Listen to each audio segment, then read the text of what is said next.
tardivement qu'à Nantes ou Rennes, mais les lycéens angevins ont fini par se mobiliser contre le projet de réforme du ministre de l'Éducation, Xavier Darcos. Devant le lycée Jean Moulin, ce matin, on avait sorti les braseros, les djembés et l'accordéon. Manifestation dans un style bon enfant. Le blocus c'est bien organisé, comme vous pouvez le voir, c'est super propre, on range tous les soirs, il n'y a eu aucun débordement, tout se passe super bien. Mais ce n'est pas le cas partout. Au lycée Chevrolier ce matin, tous les cours étaient programmés, les élèves ont pu rentrer sans difficulté majeure, mais des incidents ont eu lieu. On a eu donc ce matin assez tôt une visite d'un groupe non négligeable d'élèves issus d'autres établissements qui souhaitaient bloquer l'établissement. Et en réaction, un certain nombre d'élèves de Chevrolier qui ne souhaitaient pas se faire dicter la position de l'établissement par d'autres et qui ont souhaité ne pas bloquer. D'où quelques petits affrontements sans gravité. Le problème, c'est que c'est des gens qui n'étaient pas du lycée, qui sont venus motivés et qui ont essayé de faire un vote devant le lycée sans qu'il y ait aucune réunion d'information, sans qu'on soit sûr que les gens bloquent contre une loi et pas pour simplement ne pas aller en cours. Si Chevrolier se bloque, c'est des lycéens de Chevrolier qui en prennent la décision et il faut qu'ils soient bien informés. À Chevrolier, les lycéens attendent les déclarations prévues mardi du ministre Darcos pour se prononcer. Aujourd'hui, la surprise est venue du lycée David d'Angers. Le blocage a été voté ce matin en assemblée générale et après débat contradictoire, c'est seulement la troisième fois de toute son histoire que le lycée est touché par un tel mouvement. Il y a eu mai 68, ensuite il y a eu la crise du CP9, maintenant il y a décembre 2008. Donc, ce qui prouve que si on est là, c'est pas pour rien, c'est qu'on a des convictions à défendre. Donc je pense que justement le fait qu'on le fasse pas souvent, ça montre que la crédibilité de notre acte et qu'on a envie de tout faire pour se faire entendre. Des lycéens aux revendications plus ou moins sérieuses se sont réunis cet après-midi pour défiler dans le centre-ville d'Angers. La mobilisation semble pour l'instant bien désorganisée, mais les lycéens annoncent de nouvelles occupations d'établissements pour lundi. Ils prévoient un lundi noir pour le ministère de l'Éducation. C'est une période importante pour vous, j'imagine, la fin d'année. Pour nous, je dirais que c'est décisif même. Il ne faut pas louper la fin d'année. Une dizaine de jours avant Noël, les magasins pour jouets ressemblent à des fourmilières en folie. 3 fois par semaine, l'équipe de cette grande surface de jouets réceptionne environ 1000 colis. Il faudra entre 4 et 5 heures pour décharger les 2 semi-remorques et ranger les boîtes dans les rayons.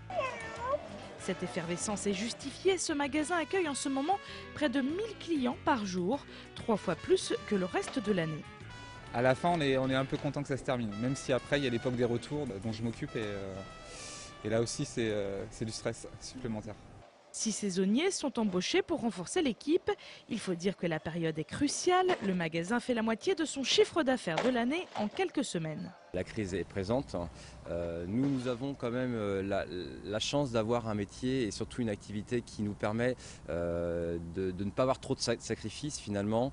Noël restera quand même de toute façon toujours une fête. Il faut savoir que cette année, Noël a été beaucoup plus étalé en termes d'achat et ça a commencé très tôt en fait. Dès le mois d'octobre, nous avons commencé à faire les premiers achats de Noël. Quant aux jouets et à leur popularité, je vous laisse deviner lequel est la star de l'année. Les petits chevaux, les dinosaures, les peluches, les chats qui miaulent ou les robots? Non, non, non, cherchez bien, ils ont de grands yeux tristes et de petits accessoires, ce sont... Les fameux pet shops qui détrônent, je dirais, un certain nombre de produits sur la gamme en fait 4-8 ans pour les filles. Cette année, c'est comme l'année dernière, c'est très demandé, donc c'est tout le temps turnover sur ce produit, donc il faut s'habituer à travailler le rayon tous les jours parce que le rayon se vide tous les jours. C'est pourquoi le magasin a reçu une grosse livraison ce matin pour préparer le week-end et vendre un maximum de jouets.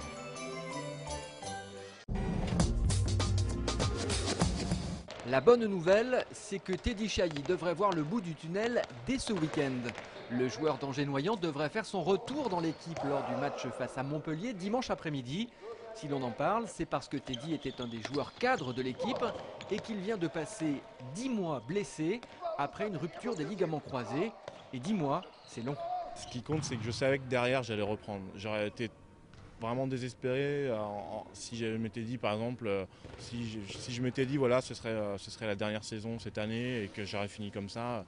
Là, j'aurais été désespéré. Mais je sais que psychologiquement, je suis prêt encore à jouer aussi longtemps que possible. Donc Donc voilà, je savais très bien qu'il y aurait un retour derrière et voilà. Teddy a pris le temps de se refaire une santé pour ne pas risquer une rechute. 10 mois d'efforts et un retour au meilleur moment. Angers-Noyant est actuellement leader de National 1 pourvu que ça dure. Et si tout va bien, Teddy sera l'invité de Sport 7 lundi prochain. À partir de mardi prochain, voilà comment vous pourrez découvrir le château d'Angers.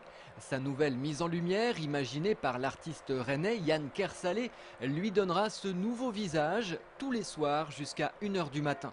Nouveau visage pour l'emblème de la ville et par conséquent nouvelle image pour Angers qui avait du retard en ce domaine. On peut prendre Le Mans avec les Chimères, on peut prendre donc Chartres avec donc capitale de la lumière, on voit donc des villes comme Bourges, on voit des villes comme Lyon là qui vient de terminer donc toute sa scénographie. Il était indispensable donc puisque la nuit maintenant, donc le tourisme de nuit existe et donc il fallait y penser. Angers a investi 415 000 € pour mettre en place cette scénographie qui devrait dynamiser le tourisme local. La ville a également fait un effort sur la facture énergétique. 1183 LED électroniques éclairent les façades, 86 projecteurs donnent cette teinte bleu-vert aux arbres, des équipements qui consomment moins. Il y a donc 2 fois plus de lumière qu'avant, mais la consommation, elle, a baissé de 15 %. Et étonnamment, l'impression est celle d'une lumière plus diffuse.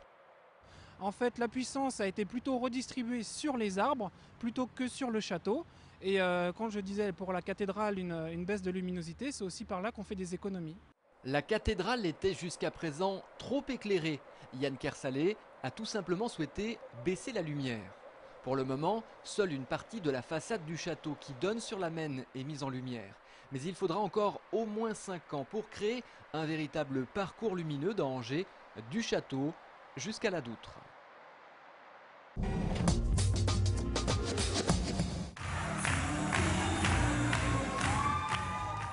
Pour terminer cette édition, coup de chapeau aux West Lovers. Ces 3 angevins, professionnels de l'effeuillage, partiel ou total, ont en effet décroché ce dimanche à Lille le Dream d'Or 2008, récompensant la meilleure troupe masculine européenne de Chippendales. Ils avaient déjà obtenu cette distinction en 2007. Depuis la création de leur spectacle, c'est le 7e trophée décroché par Kenzo, Yanis et Brian.